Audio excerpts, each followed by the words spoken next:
You're looking at a map right now. Now, take your finger and connect London to Paris. Imagine if those two dots were closer, if they were almost touching. You might be thinking how wild that would be. But there's a place on Earth where that's reality, where the distance between two continents is just a hop, skip, and a jump away. That place is the westernmost point of the North African country of Morocco and the southernmost point of the Iberian Peninsula. And if you look closely enough, you'll notice the two land masses are separated by nothing but sea. They're actually just 14 kilometers apart. You can literally see the other side with the naked eye. But despite being so close, you can't drive across. There's no bridge, no tunnel, not even a ferry. How does that make any sense? Welcome to the channel. Before we get into it, be sure to hit that subscribe button. And now, back to the show. What you're looking at is called the Strait of Gibraltar. It separates the Mediterranean Sea from the Atlantic Ocean. To understand how a seemingly simple geographical feature can cause so much tension, we need to look at some basic facts. First, the Strait of Gibraltar is a very important waterway for international shipping. At its narrowest point, it's just 14.5 kilometers wide. For comparison, Manhattan is around 43 kilometers wide.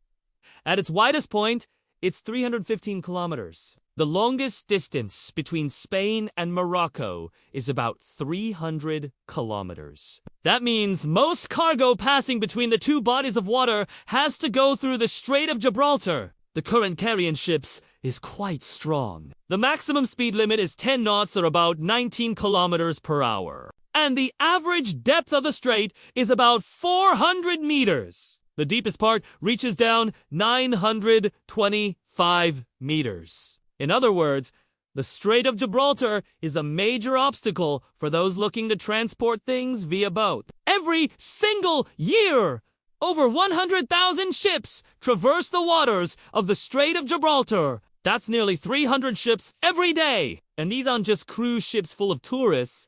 They're carrying vital resources. For example, every day, 18,000 oil tankers pass through carrying crude oil and petroleum products. When you consider that about 60% of the world's oil comes from the Middle East and Asia, this number doesn't seem that high. In fact, it might seem low. But keep in mind, tankers usually carry hundreds of thousands of barrels of oil, if not millions. Each tanker carries more than 10 million liters of oil. A large oil tanker can hold as much as 35 million liters. That means every day, tens of millions of liters of oil are flowing into and out of the Mediterranean through this small stretch of water. And that's not all. About 1/3 of the world's oil and gas, half of global trade, and 80% of the European Union's goods move through these waters. All that traffic begs the question, why haven't we done something to alleviate it? After all, just think of the potential benefits. Think of all the time and money wasted transporting goods via boat. Imagine if instead of taking 12 hours to go from Casablanca to Madrid, it took just 30 minutes. Just imagine how much money businesses would save on fuel and salaries. They could hire more workers. They could invest in research and development. They could expand internationally. The possibilities are endless. A faster connection would mean more business, more jobs, more growth. The world economy would benefit too. A shorter route would mean lower emissions. As fewer ships would be needed, we'd see less pollution. That would be a big win for everyone. So why hasn't this been done yet? Well, there aren't many reasons, but to stand out as the most important ones. The first is the extreme weather conditions in the area. This is the point where warm Mediterranean water meets the cold Atlantic. The result is a powerful current that can reach 11 kilometers per hour. Winds can exceed 100 kilometers per hour, and waves can top 12 meters. That makes for incredibly rough seas, even by ocean standards. These conditions test the limits of any vessels sailing through them, especially survey ships trying to gather data for the project. The second reason is even more complicated. It has to do with the seabed beneath the strait. Now, because the Strait of Gibraltar is so narrow, you might assume that building a bridge or a tunnel wouldn't be that difficult. But you'd be wrong. The shortest 14-kilometer route is also the trickiest.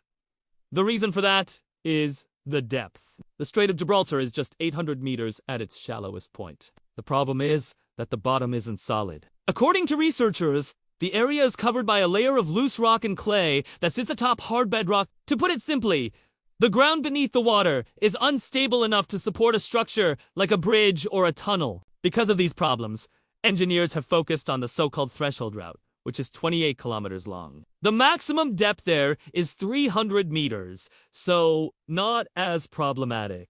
Plus, the ground seems stronger. The plan is to build 3 parallel rail tunnels, one for freight, one for passenger trains, and an additional tunnel that can be used for maintenance.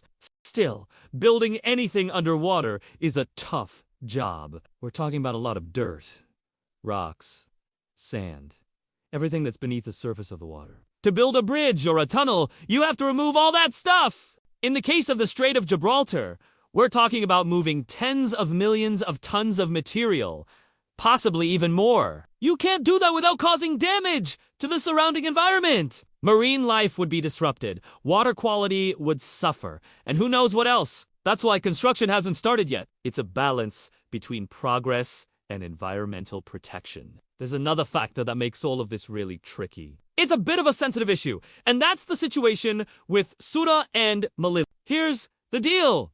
Ceuta and Melilla are 2 Spanish cities located in Morocco, but they're still under Spanish control. It's a leftover situation from the days of colonialism. Back then, European powers were dividing up Africa like it was some sort of pie. They carved out areas of the continent and called them their own. The Spanish got Ceuta and Morocco, and Portugal got a place called Madeira. You probably heard of it. But times have changed. Most countries are done with colonialism, and that leftover situation is causing some tension. Morocco wants Ceuta and Melilla back, but Spain isn't giving them up. And this dispute is making it harder to build a bridge. Now, we've said it before and we'll say it again. We don't want to get into geopolitics. That's a whole other can of worms. Our focus is on engineering. But this is relevant because until Spain and Morocco solve this problem, a bridge won't be built. Basically, there's a stalemate. Both sides are stubborn. Neither is willing to give up.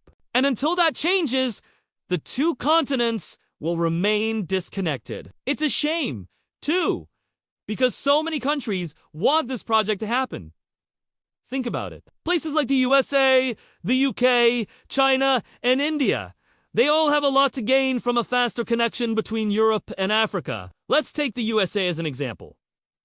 Many American companies rely on products made in Europe. Think of things like luxury cars, designer clothing, high-tech gadgets. If these items could get to American stores faster, companies would sell more of them. That would mean more profit, which could translate to higher stock prices. Not only that, but a faster connection would help American tourists who want to visit Europe. They could spend less time traveling and more time sightseeing. That's good for them and for Europe's tourism industry. In short, everyone stands to gain from this. It's easy to get excited about this idea. We all love ambitious projects that push the boundaries of what's possible. Who wouldn't want to see a giant bridge connecting 2 continents? But sometimes dreams have to be tempered with reality.